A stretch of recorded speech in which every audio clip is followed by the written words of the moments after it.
Welcome to The Buzz, a podcast by Boone Electric Cooperative. The Buzz is a monthly message to our community, celebrating what it means to be a member owner of your local electric cooperative. Boone Electric Cooperative, your co-op, our community. Welcome back to The Buzz. I'm Zach Smith, Communications Specialist at Boone Electric Cooperative, and today we are returning to our 7-part series on the cooperative principles with Principle Number 5, Education, Training, and Information.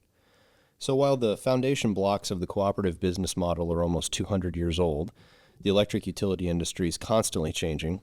There's a lot of education, training, and information that goes along with the territory. Line workers are constantly undergoing training with new equipment, as well as revisiting the basics of the trade in order to keep their skills sharp in the field. Even Boone Electric Cooperative's directors take part in various certification programs so that they can bring up-to-date knowledge and best practices to the boardroom. But some of the most vital information and education that Boone Electric offers is actually to our members. So joining me today are Boone Electric Cooperative's member service technicians, Wes Fewell and Chuck Nichols, who do just that. Fellas, welcome to the show. Hey, Zach. Hello. So when I have to explain the difference between an electric cooperative and any other kind of utility to people, I think that what you guys do is maybe the best example, because everything that you do is designed to help save members money in some way, right?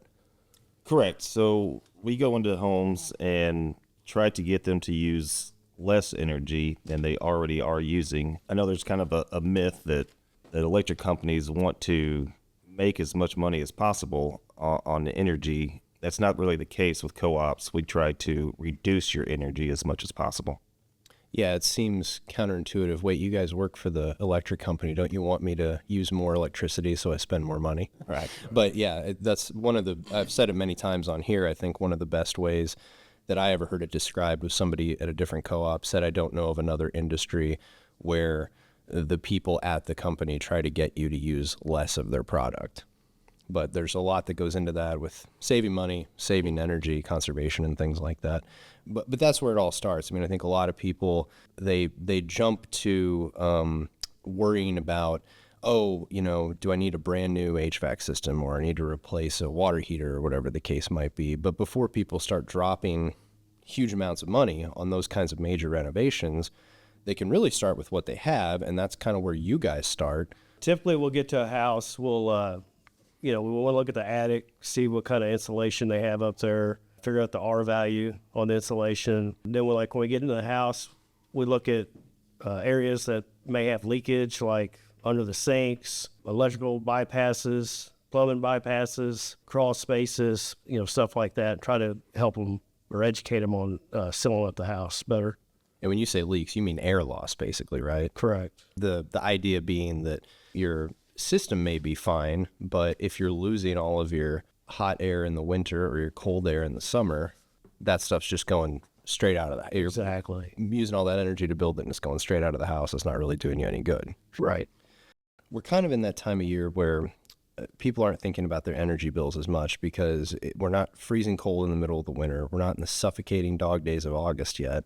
So people got their windows open, maybe the ceiling fan's on, but that first huge shocking bill of the summer hasn't arrived yet. But now is the time to be thinking about energy efficiency and what improvements you might want to make, right? Because by the time you get that first bill, we're already in it, and it's not too late to do anything. I mean, there's always time, but if you want to stave that off, you want to get it done before it happens.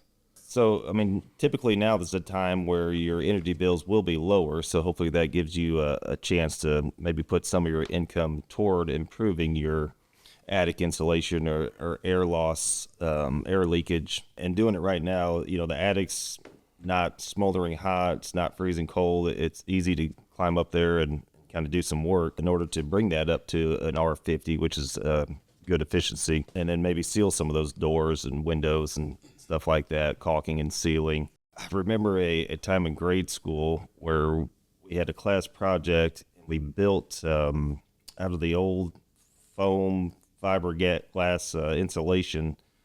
We built boxes, and we put like an ice cube in there.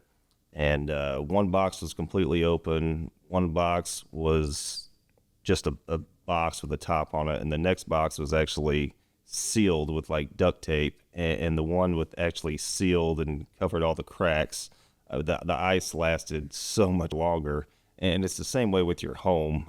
To seal those air leakage escape routes, and then to add that attic insulation, it just keeps the cool air in longer and the warm air in longer, so it's not escaping out to the open. One of the things that you guys do on those energy efficiency reviews when you evaluate a member's home, which is all for free, by the way, for Boone Electric Cooperative members, walk me through that process. And I know you've mentioned a couple of them, but what are the common areas and things that you're looking for when you go into those homes, or the things that you're seeing where it's a pretty common thing that people usually need to at least look at or think about, and it turns out to be a relatively easy fix? So one of the things that we run into fairly often is space heaters in the wintertime. Actually, I went to a house recently and they had 4 of them, just to make the member aware of the usage of those per space heater. So that's when it stands out. When we get there, it can be a lot of things. They may have a sump pump in the crawl space that the float's stuck open, or they don't, they're not aware of it. A water heater, the pressure relief valve, that's not as common, can be stuck open.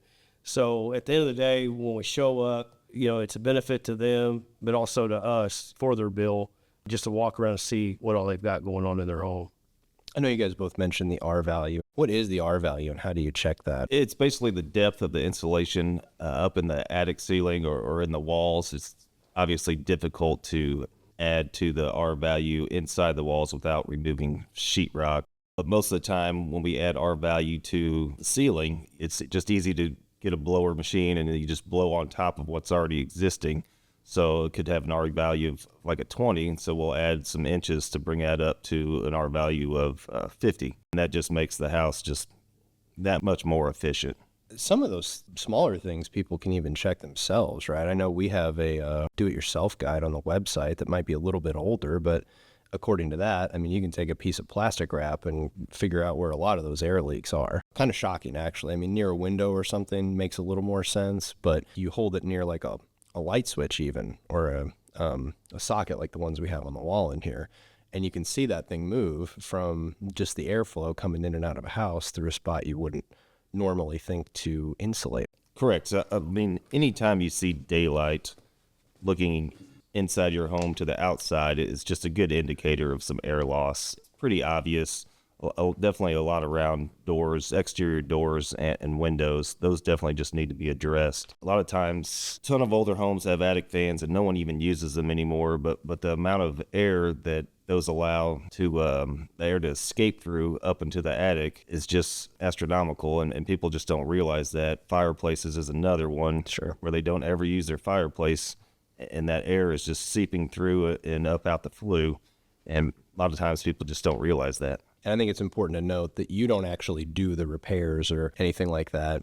Boone Electric doesn't partner directly with a company who does anything like that. But you guys are from the area. You probably know the direction to at least point them in, depending on what it is that they need.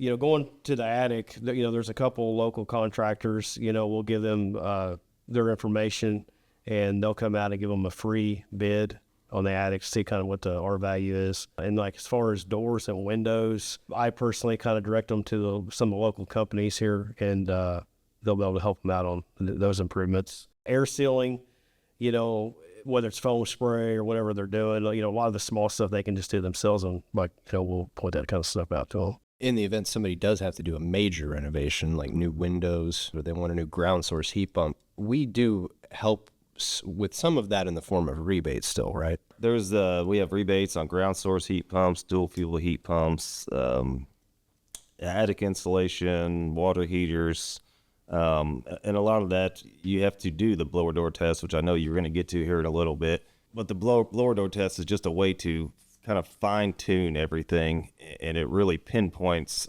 a lot of the problem areas in the kind of home inspection.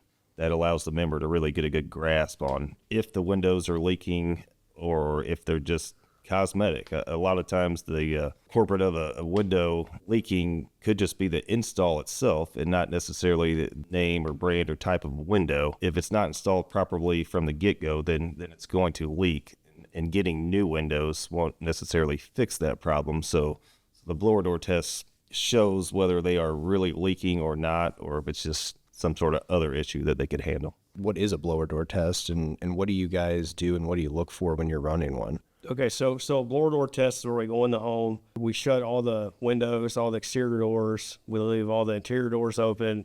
And what we're doing is we're depressurizing the house. And we're basically checking for the volume of air changes per hour. So basically we turn the machine on, and then what that does is it actually, pulls air through the house. It's a good tool for us to use as a guide. Then we can walk through with the member and see all the areas that need improvements, like can lights, stuff like that. And then we go over that stuff with them and make notes and everything. And then therefore they're able to fix those problems. Like Chuck said, it depressurizes the home. So in return, we're pulling air out of the home, which therefore sucks air into the home through all your leaks. And that's how you guys walk around and kind of figure out where the air is coming from. Right. And that's what really, I guess, kind of opens the eyes of the homeowner when that air is coming in, and they can actually feel with their hand, or like you said, hold a piece of paper up and see it moving back and forth and be like, wow, that's really is leaking.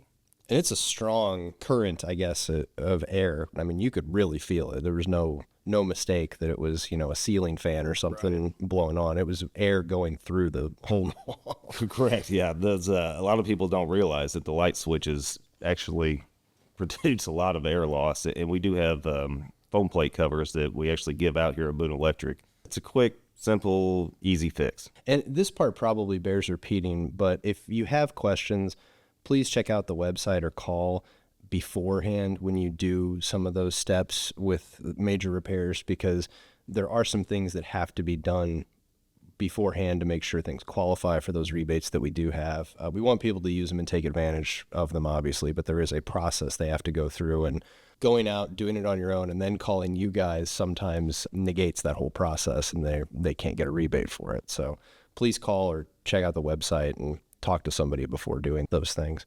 And there are a lot of local programs outside of Boone Electric that can help with some of that. I know CMCA has a weatherization assistance program. There's LIHEAP funds out there. So some of this stuff is not as cost prohibitive as you might think at first glance. And again, please visit us online, booneelectric.coop. Check out our Energy Solutions tab there for more information. Or you can call us here, 573-449-4181. Gentlemen, thanks for joining me today to discuss it. I really appreciate it. I think the members can learn a lot about their home and their efficiencies. And once again, it's free. Thanks, Zach. Yeah, appreciate it. Yeah, as long as the members know, just give us a call before you start a project, and that way we can help out as much as we can. Thank you guys again, and thank you for joining us today. Be sure to come back next month, and until then, we'll see you somewhere down the line. Thank you for tuning in to The Buzz, a podcast by Boone Electric Cooperative. To subscribe or for more information, you can find us on Facebook, Instagram, X, and LinkedIn. And of course, you can always visit us 24/7 at booneelectric.coop. Boone Electric Cooperative, your co-op, our community.